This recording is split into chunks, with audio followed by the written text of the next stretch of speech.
Welcome to another episode of Chad Sports Talk. In case you don't know, my name's Chad. Take a dive on sports. And we're back for another edition of the NFL Pick and Preview video for NFL Week 13. So we're going to be out a day early just because of Championship Saturday for college football. I got to cut that video a little bit earlier. I don't want to double stack on one day. And it's a lot of work. I wasn't want to free up my weekend for watching, Saturday Showdown and possibly getting one out, a video out Sunday to kind of go with the with all that happening. But anyways, staying on topic, NFL Week 13 pick and preview video. But before I get into those details, if you could go ahead and smash that thumbs up for me, especially if content provider really puts you two guys really help promote the channel out. You can also subscribe. Maybe you guys review my work, and I love y'all for doing that. Now, maybe subscribe to cost you a dime. It's me provide more entertainment value for you. Now, last week I went pretty good for Thanksgiving weekend. I went 12-4. I'm hoping to repeat this aspect. Will be a game less because the bye weeks are back again as Arizona and Carolina can lick their wounds, celebrate a little bit with their victories. Depending on which take you want to utilize there, and I'll stay home. So to continue on this trend, let's go ahead and head off to New England. Patriots play host to the Bills. And this looks like a very enticing matchup. The New England defense could provide some headaches for the Bills. Bill Belichick knows Buffalo very, very well. He knows Josh Allen very well, so he kind of knows the ins and outs of that. Find ways to shut out Stephon Diggs. They know how to nullify that running attack, and they have a running attack of their own.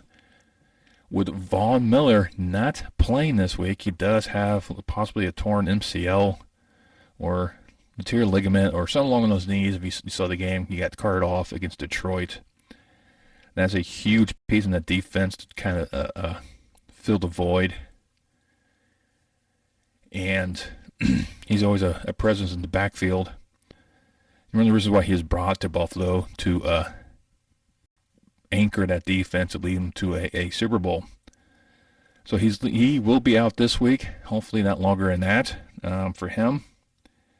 Well, because he plans on playing with the pain. He's trying to avoid any type of surgery, whatnot, after the offseason. But with question marks on the defense on Buffalo, Josh Allen I don't think is 100% either. Right now, Buffalo's favored by 4. I'm taking New England. I think it's just one of these weird games that, Mac Jones will probably find some things. It's going to be an interesting game no matter how you look at this one. They will battle back and forth. But I think New England's going to have just a little bit more to say because they're also trying to fight for a playoff position. Trying to see if they can sneak in there as, all 4 AFC East teams can make the playoffs. And I really think that in just one of these classic AFC showdowns between these two franchises, I think like I said, it will be close. It's going to just be a miscue here and there because Josh Allen's been throwing a lot of red zone interceptions. I think that's going to be a key factor. I think the Patriots will sneak out with a 3-point victory.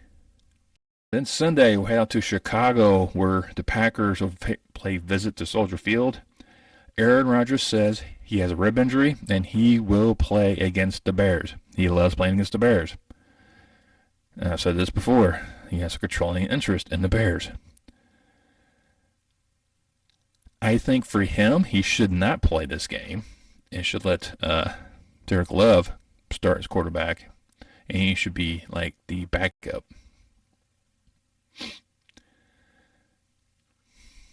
I'm just saying that just for a health standpoint because the Green Bay does have the bye week next week. I think it's the final bye week. So they'll finally get some time for him where he can be able to rest. Might as well rest now to ensure you don't injure it further with contact because I'm sure the Bears are going to look at it. It's like, oh, he's got injured rib. I'm going to hit that. And that's what he is risking. He's risking the Bears to sniff the blood in the air and not attack. Now, the Bears defense is, like I said before, Bears on the shelf.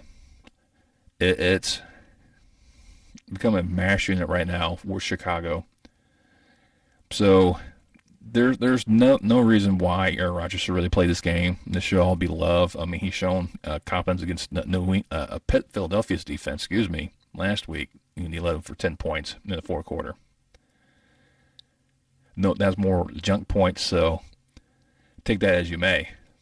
But this is one of these time frames. You think you throw love in there, let Aaron rest. You can dress him. Say, okay, yeah, sure, you can play against the Bears. You're number 2. I'm sure that'll fly over well with Aaron Rodgers, but if I was LaFleur, that's exactly what I would have done. It's like, all right, fine. You want to suit up and play against the Bears? You're right on the bench. You are Love's backup this week.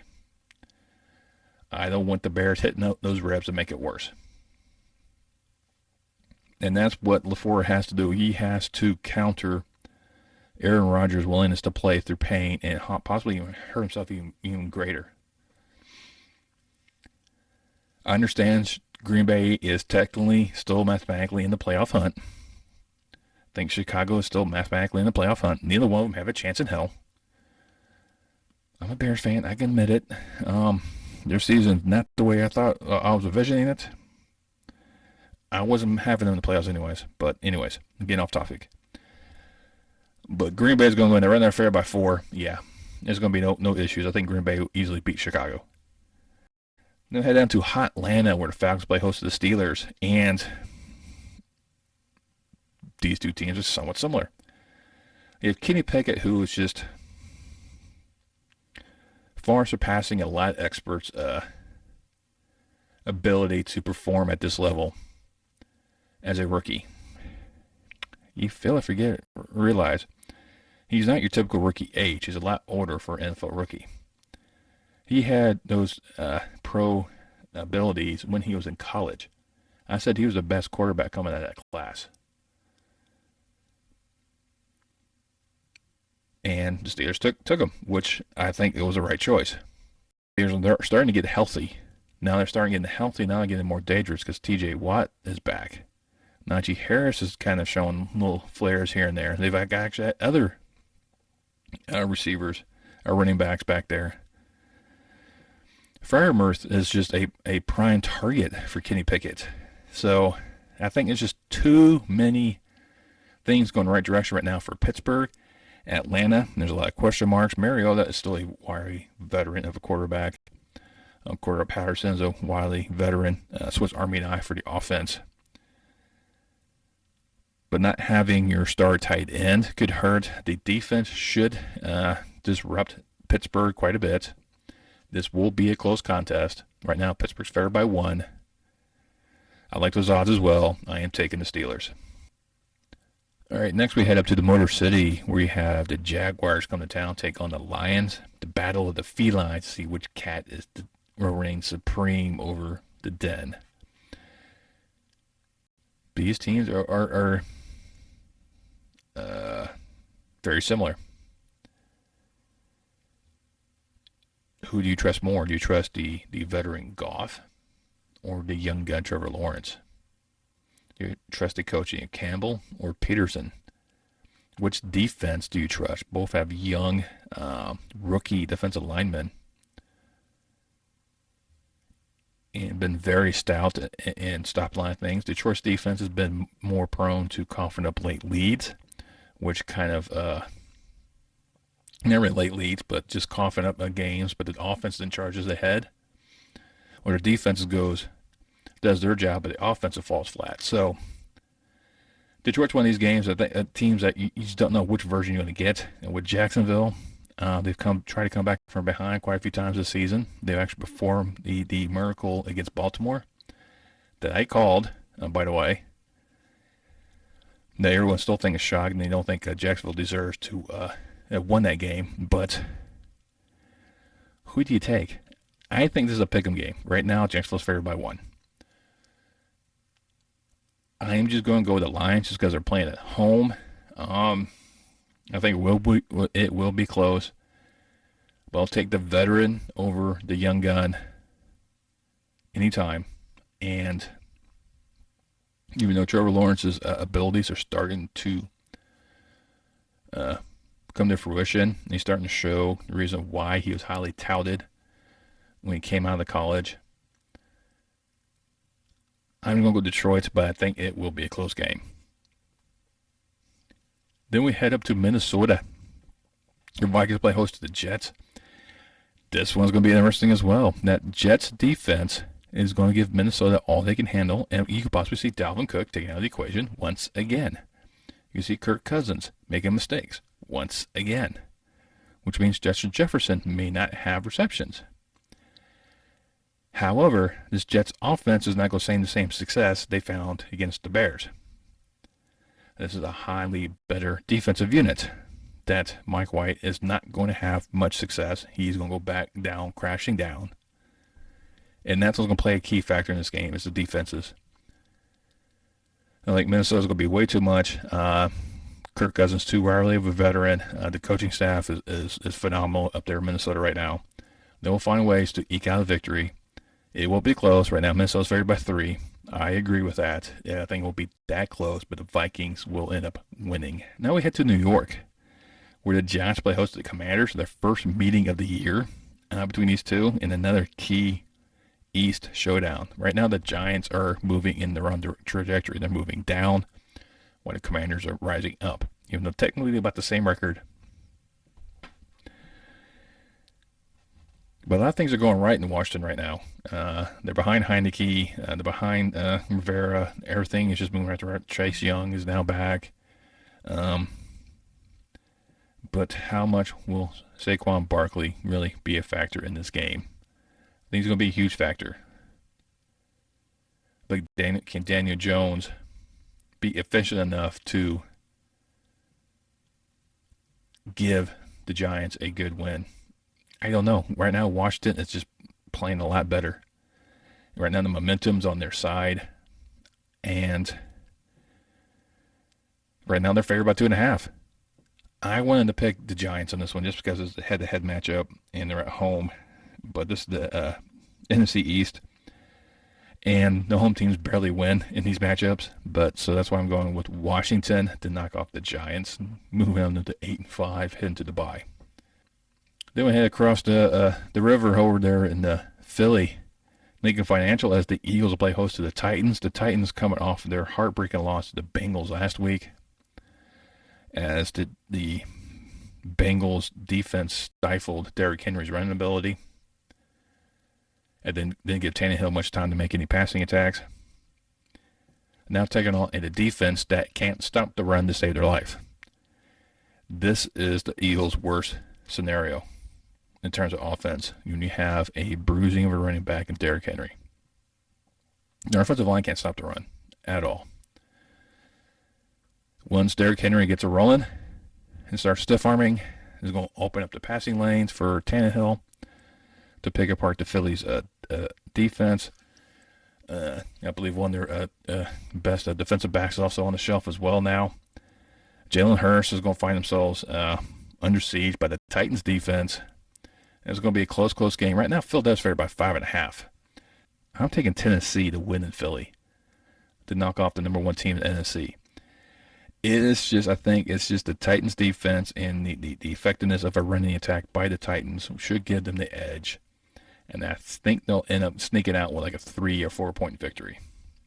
Then we head into Baltimore where the Ravens play host to the Denver Broncos and the circus that team is right now. And Hackett's making excuses for Russell Wilson. Defense is going after Russell Wilson. Russell Wilson is not living up to what he expected to do with the money he is getting and what Denver coughed up to get him. And Russ and trust does not seem to work. You can't let it ride. We can't even get off the floor, off the ground, or you put it in a drive. It's just this offense is in park or in reverse. I mean, it is that bad. The defense got rid of their best linebacker, and defense is still a solid unit. He still has some receivers on there. It's just Russell Wilson does not have the time to get out there. He doesn't have the mobility he once has. And the Baltimore's defense is looking for revenge for what happened last week in Jacksonville. They got Roquan Smith to stop these problems in the fourth quarter, and it didn't change a thing. The defense is going to be on a mission this weekend against Denver. Russell Wilson is going to spend more time on turf than throwing bombs. And the defense, the team is going to actually hold on to that fourth quarter. Hopefully score a touchdown. Baltimore favored right now by 8.5. Yeah, it's definitely going to be at least a 7-point victory by Baltimore in this one. Then we head down to H-Town where the Texans play host to Cleveland Browns as they welcome Deshaun Watson back into town. He is off his suspension. He's able to play now. He's meeting all the requirements. Does Cleveland start him or continue to go with Jacoby Brissett? I don't know. I think you start Deshaun just to put him out there and see what he can do against his former team and see how much the city of Houston loves him. Not at all. But with that being said, right now Cleveland's favored by 7. Houston is trying to have some of a decent season, but they just don't have any weapons whatsoever. I think right now they're just looking to see which quarterback they can take in the first round. And I'm getting this to Cleveland. This is not going to be a pretty game in Houston. I think the Texans will make it a game in the beginning, but after that, the Browns are going to run away. The Seahawks will take on the Rams down in SoFi, and the Rams is just another mash unit of a team as players keep going down. The defense is nowhere near the caliber it was last year. The offense is just a former shell of itself right now. And Seattle has got to look to shake off that upset they faced last week at home against the Raiders. They are a very well organized team. And right now, Seattle's favored by 7.5. I will say it will be closer than that. It'll probably at least be a 3-point victory. But I'm also giving it to Seattle. I think Seattle's going to do just enough to be effective enough to beat the Rams at home, pretty much eliminating the Super Bowl champions for any playoff contention whatsoever. Then you got Miami visiting Santa Clara. And as you know, McDaniel used to be a coordinator there with the 49ers, not a head coach of the Dolphins. He's taken his potent offense there. The defense for the Dolphins, not as stout as the Pirates should be against his 49ers, because they faced a very stout defense against the Saints and still beating them 13-0. But can the 49ers defense withstand the Miami's aerial attack of Tua Tagovailoa going against Tyreek Hill and Jalen Waddle? Those are two prime receivers right there. For me, I am going the 49ers. There's just too many weapons on that offense. You have Julio and Deebo Samuel as your receivers. You have Kittle as your tight end. You got McCaffrey in the backfield. The wide veteran of Jimmy G, who starting to show signs a little bit of decline a bit. And right now San Francisco's just rolling. I think their defense will hold up. And I would give this to the 49ers. Right now they're favored by 4. This is going to be closer. It's going to be like a 2-point victory. This is going to be a really fun game to watch. You head to the jungle of Cincinnati as they play host to Kansas City in a huge matchup between two, which appears to be two teams going to the AFC playoffs. This is a rematch of last year's AFC Championship game in which Cincinnati beat Kansas City. But I think the weapons for the Bengals are starting coming back. Jamar Chase looks like he's going to make a return. Mixon looks like he's going to be able to play. That's more targets for Joe Burrow to throw to. Which defense is going to break? This is what the question is going to be. I think there's no question these are two premier offenses. Patrick Mahomes and his plethora of receivers and running backs he can throw to, with his favorite target being Kelsey. Joe Burrow on the other side, who has shown a great tendency to throw to T. Higgins lately, but he loves Jamar Chase, so he has two favorite receivers right there to throw to. Which defense can get to the quarterback and contain him? Mahomes is a little more mobile than Burrow right now because Burrow has a few injuries. And right now, Kansas City is favored by 2. I'm not going to discount the Cincinnati defense. They handled Derrick Henry and that Tennessee offense extremely well. They will stifle the Chiefs, and I am taking Cincinnati to win at home in another huge a win against a playoff-bound team, and Chiefs is going to lose to another team that's possibly going to the playoffs. So there'll be some question marks in Kansas City, I think. Then we head out to Vegas with the Raiders. We play host to the Chargers. And this is a classic matchup. You know, last year, the end of the game, it was the Raiders and beating the Chargers, knocking out the Chargers out of playoffs, and the Raiders going in. The Raiders had that emotional win in Seattle in overtime. The Chargers had that emotional win in Arizona. We had to go for 2 points to win the game. There are some question marks there. Right now, the Chargers are favored by 1.5. This being the AFC West showdown, and the history of these two teams going at it, I'm taking the Raiders. It's something about this game that you look at it and you're like, no, this is going to be Chargers all day long. I mean, which quarterback are you going to take? Who you trust? Justin Herbert, Derek Carr? Which receivers you going to take? You know, Adams or Kennel? Which running back? Eckler or Jacobs? I mean, which defense you going to take? You know, you go with Max or Bosa? I mean, it's just so many different nuances in dealing with these two teams. It's just which one steps up in a key AFC West showdown in Vegas. Chargers know what happened last year. They're going to try to avoid that one. Like I said, the Raiders are riding high right now after beating Seattle in the Emerald City. They'll come down to Sin City and de-electrify the Chargers, edging them out, probably by a field goal. We head down to the Big D as the Cowboys play host to the Fighting Saturdays and the Indianapolis Colts. And I'm going to spend too much time on this one. I think it's just going to be a one-sided victory. Right now, Dallas favored by 11. You know what? I don't see any reason why Dallas can't win by that much. It's kind of Indianapolis is just not performing well. I mean, they had that great debut for Saturday as an interim when they went to the run, and that's what they have to do against the Cowboys. They have to run the ball. If they can run the ball, they can alleviate the pressures of Micah Parsons, and maybe Matt Ryan can actually start throwing the ball again. But there's too many weapons on Dallas offense. That Indianapolis defense is just about protecting as a Swiss cheese. So I will give it to Dallas. I don't know it'll be 11, but I think it'll at least be a 10-point victory. But I definitely will go with the Cowboys winning at home.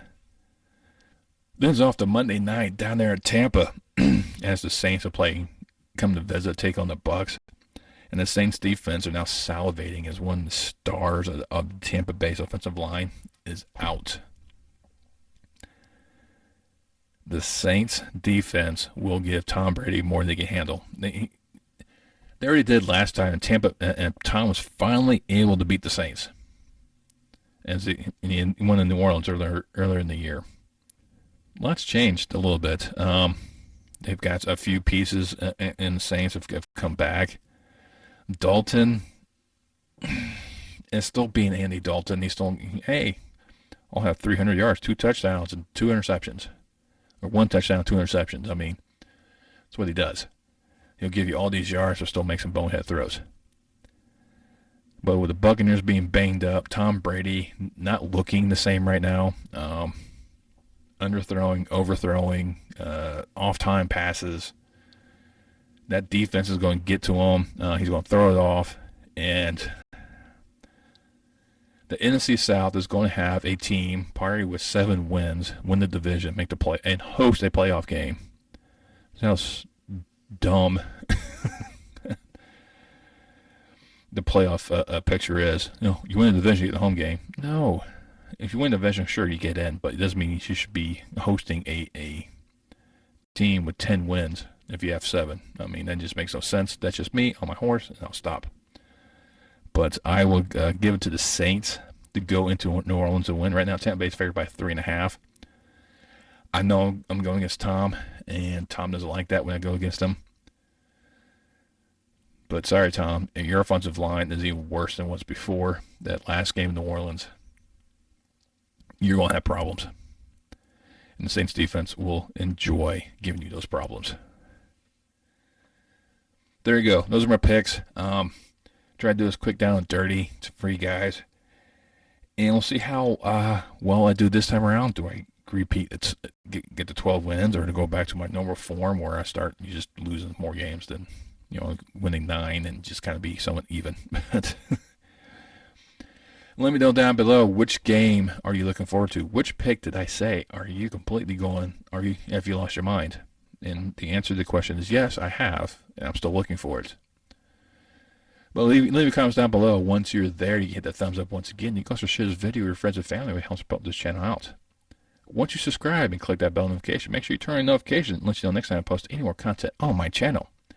And I will see you next time on Chat Sports Talk.